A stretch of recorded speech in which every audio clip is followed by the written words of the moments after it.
జూబ్లీహిల్స్ ప్రచారానికి ముందున్న శ్రీదేవి ఎవరు? ఆ తర్వాత శ్రీదేవి ఏంటి? ముందున్న శ్రీదేవి, హ్మ్. తర్వాత ఉన్న శ్రీదేవి.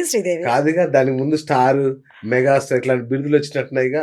కొన్ని వచ్చాయి. హ్మ్. కొన్ని బిరుదులొచ్చాయి. హ్మ్. అంతేగాని శ్రీదేవి అయితే ఎప్పుడు శ్రీదేవే. ఓకే. యెస్. ఆఫ్‌కోర్స్.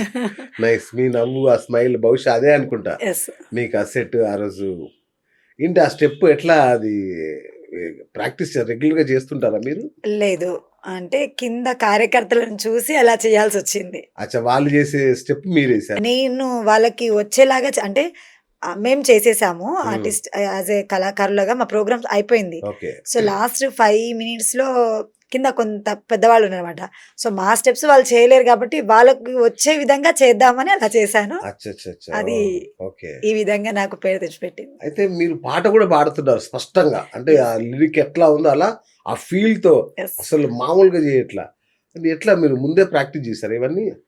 ప్రాక్టీస్ ఏం లేదు. ఆ!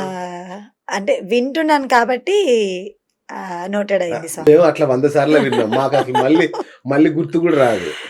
అంటే ఆ ఫ్లోని చూసి, ఆ సౌండ్‌ని చూసి అక్కడ ఏదైతే ఉందో దాన్ని చూసి అది వచ్చేస్తది ఆటోమేటిక్‌గా. అంతేనా? యెస్.